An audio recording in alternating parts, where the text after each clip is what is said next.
Hi, I'm Vanessa Harrop, and welcome to Outdoor Quest TV. Well, we have camp all set up, and we're archery hunting in Alberta for elk, whitetail, and mule deer. The great thing is, as soon as we leave camp, we're hunting.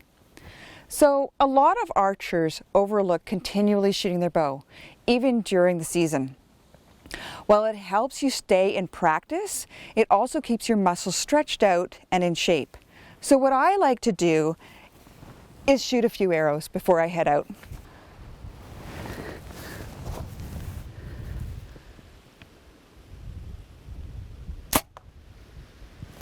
During bow season, I strictly practice on 3D targets, such as this white-tailed buck. That way it's natural instinct for me to aim for the vitals when I come across a buck. So,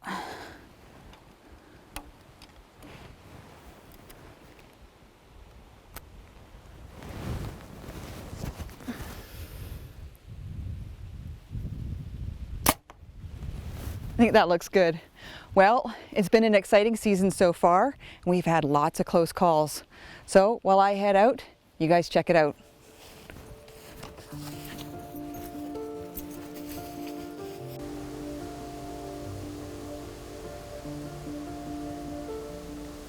Man, we've had some close calls this year, but I just spotted 3 mule deer bucks, so let's see if we can get on them.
Here comes the other one over the hill.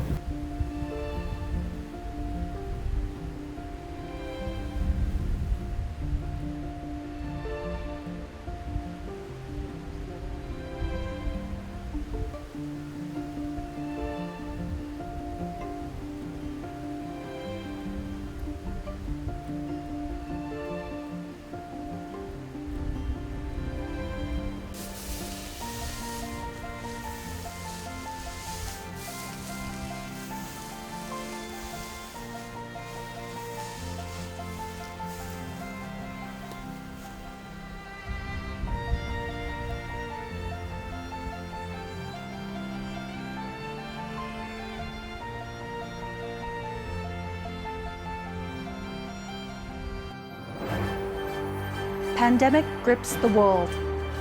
People are being told to stay home. International borders remain closed. 2020 was our toughest season ever.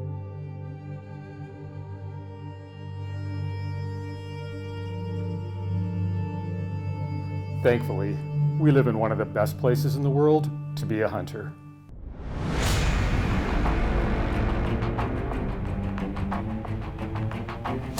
Shoot him.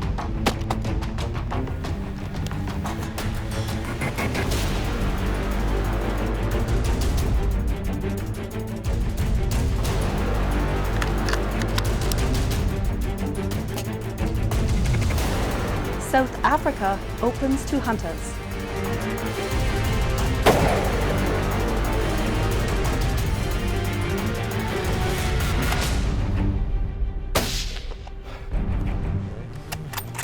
For us, the hunt is about the journey. Even if that journey is right in our backyard.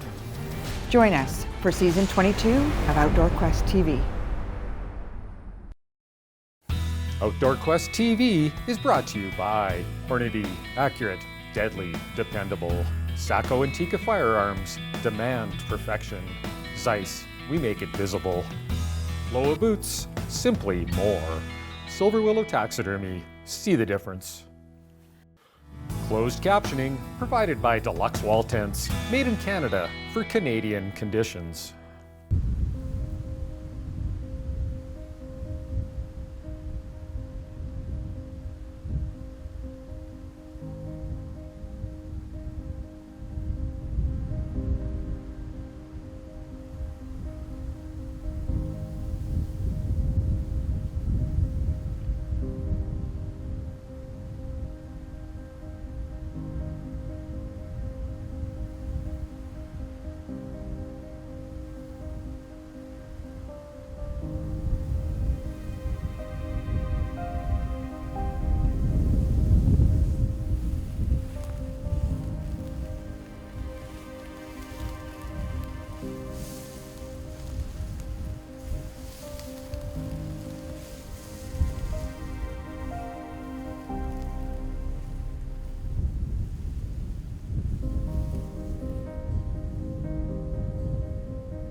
That was really exciting, but we'll let them calm down and get over that ridge. You never know, they might just stop on the other side. So I could have taken that shot at 38 yards, but this wind is just, it's gusting like crazy, and it would be like right across them. So I was hoping to get in a little closer, and then they just decided that they'd had enough. And we thought they were going to move this way more, but then they turned and went the other way. And just when I was going to make that shot at that middle one that ended up being on the far left, he decided to turn too and go. So we'll give them a minute. Maybe they'll just relax and be on the other side, and maybe they're gone. We'll see. They weren't super spooky, but that was just way too cool. I mean, we started doing a stalk, and like they were supposed to be over on the other side of the ridge, and before we could get there, they had already crossed over here. So we were kind of hooped, but we thought, well, we'll just give it a shot and see if we can walk in, and sure enough, it worked. They tried really hard to get our wind, but they couldn't, because this is just so strong this way, so it worked perfect, but not quite perfect enough, but we still got time, so super excited. That was really fun. So if you follow Vanessa and I on social media, or if you've watched their TV show much, you're gonna know there's a lot of bears where we hunt deer and elk, and both black bears and grizzly bears. So we always carry bear spray with us, especially when we're bow hunting. And our Yukon Magnum bear spray, it's always on our hip. That's the important thing. Like, don't have it in your pack or stuffed away somewhere. If you need bear spray, you're gonna need it fast. It needs to be handy. So have it handy and also know how to use it. Now, I'm gonna talk a little bit about the effective distance of bear spray today, because that's what most people don't really understand, is how far away the bear needs to be when they spray. So rather than use my brand new canister, I've got an older one here that's expired. So the first thing you do is you pull it out. You'll notice it's got this orange safety tab on it. And what that does is prevent it from accidentally going off. So what we wanna do is just pop that off, and then we're gonna point it at the bear and spray. I like to do little short bursts like that. And that leaves some spray for you. And it's as simple as that. So I'm gonna go grab a tape measure, and I'll show you exactly where our spray pattern is. Okay, I got my tape measure, so let's measure. I had that stump out at about 15 yards, and I can see my spray pattern's a little bit short of it, which I kind of expected. I'm just gonna set my tape measure on this so it can hold it. So you can see the spray pattern starts about here, and that's exactly 16 feet. So the idea when you're spraying a bear is not to coat him with the capsaicin. What you want to do is get that capsaicin atomized and get him to breathe it in. That's what's going to stop him, is when he gets in his lungs. It makes it really uncomfortable. So this is about as close as you'd want a bear. It's about as close as you'd want a bear anyways, but so about 16 feet is the start of my spray pattern. And we keep going out, so there's 25. And that's kind of about the middle of my spray pattern. And the end of my spray pattern is so about 39 feet. So that's my effective spray pattern from 16 to 39 feet. So if you ever find yourself in a position with a bear, you don't want to discharge your can too early, but you don't want to discharge it too late either. So hopefully that gives you an idea of where you want a bear to be when you spray it. And people always say, well, what about when there's wind? Sure, the wind will stop your spray pattern a bit, so count on it not going as far, but it will still push through the wind. And people always say, what if I get some in the face? I'd rather have a little capsaicin in my face than a grizzly bear in my face, and it'll still fend him off. As long as he breathes some in, he is going to take off.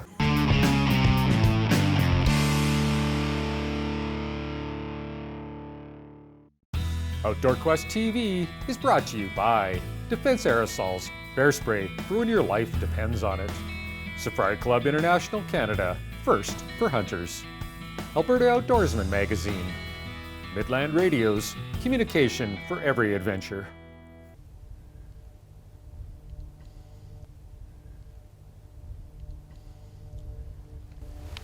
So we've just spotted the deer. They're about 250 yards that way. But we're losing light really, really fast around here. And we just put on the miles looking for them. We pretty much gave up. We didn't think we were going to see them, but they're like right down that valley. What we do is we've got some little hills here that we can use to our advantage and maybe scoot in and at least get into like 50, 60 yards. Then I guess we'll just have to make another plan once we get there, and hopefully they'll just stick around. So let's give it a shot, eh?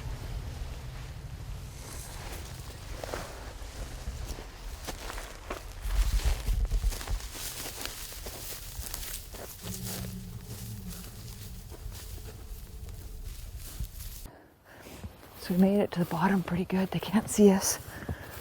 So hopefully this will work out. I think what I'll do is once I hit this rock, I'll put my face mask on.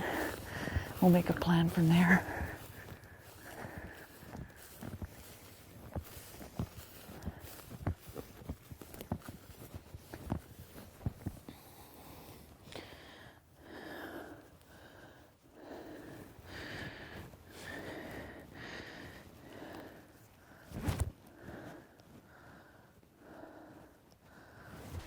Do I look pretty? Your COVID mask. So we only got, we can't be more than about 150 yards from Right. them. So I think we can, I bet we can gain another 100 yards just staying down at the bottom there. Yeah, because I mean, all I can see is the tops of those trees. So this is great. Yeah, for sure.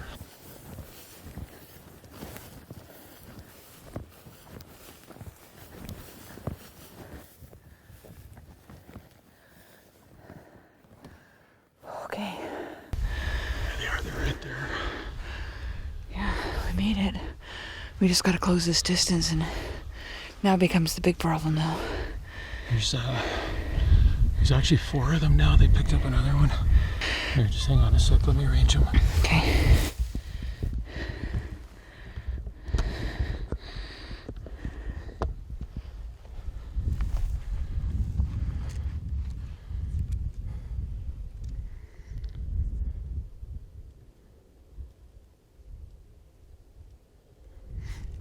"76 yards.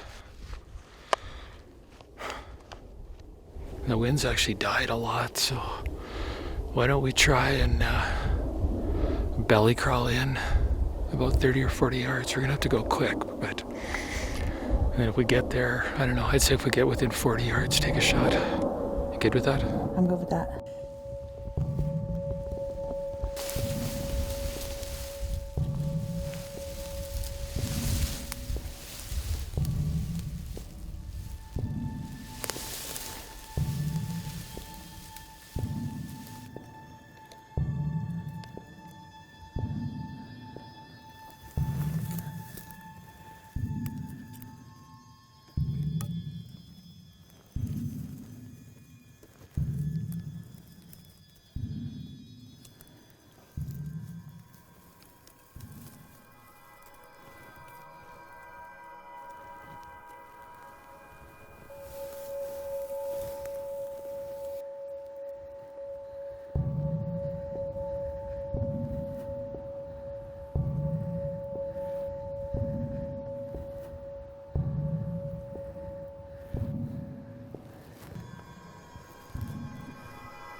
We have been stalking and stalking these guys.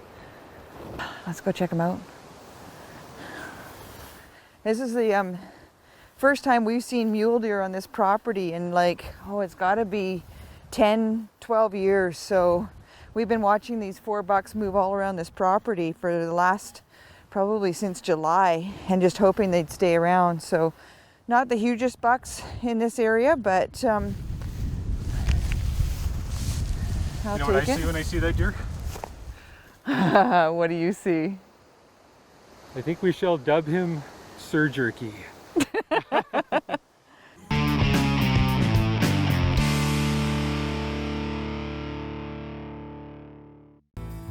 This segment is brought to you by Stony Creek Hunting Gear. It's in the blood.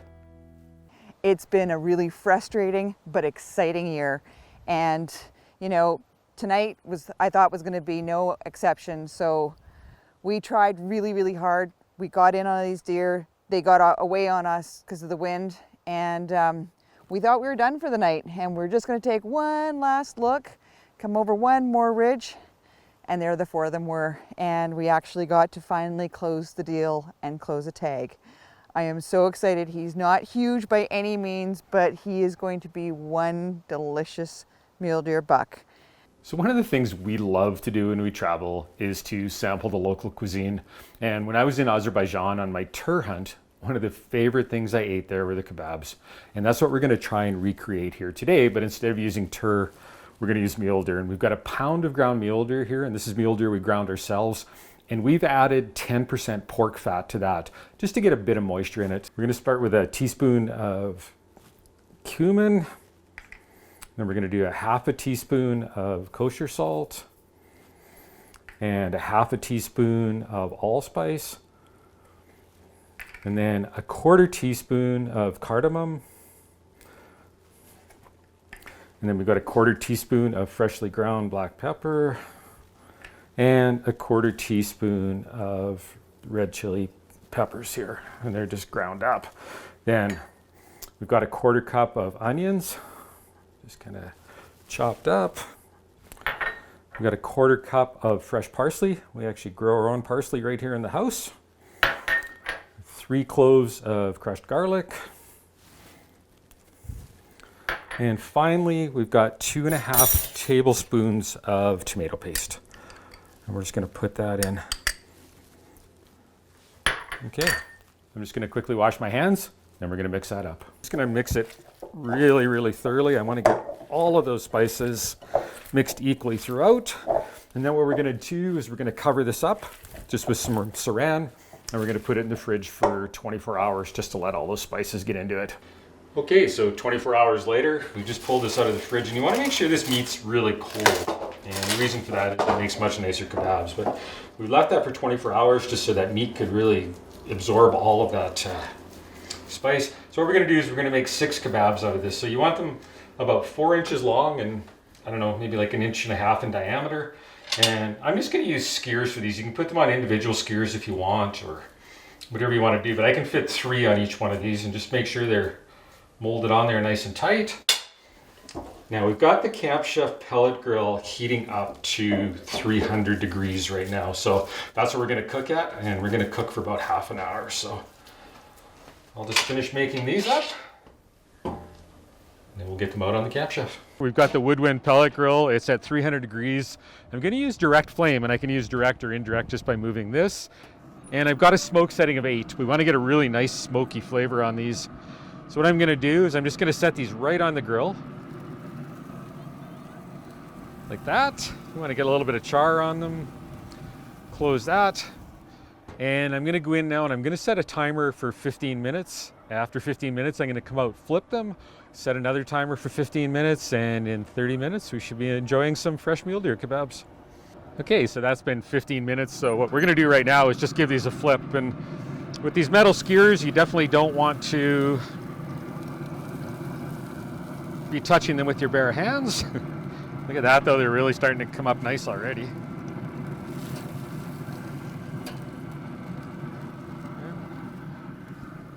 That's all we had to do. 15 minutes, and we're going to be eating kebabs. All right, well, that's been another 15 minutes. So it's been a total of 30 minutes that we've cooked these for, and check that out. Aren't those beautiful? So I'm just gonna pull those off. Again, using my trusty welding gloves so I don't burn my fingers. Just gonna take those inside, let them rest for a minute, and then I'll shut the grill down. But man, oh man, look at that. So you can eat these on their own, but one of the traditional ways to eat them is with flatbread.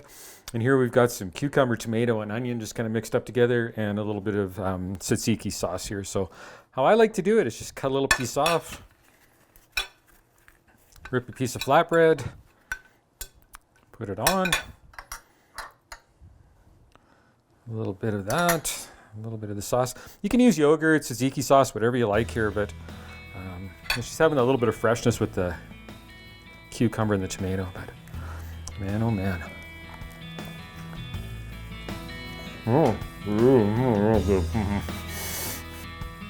Outdoor Quest TV is also brought to you by these fine sponsors.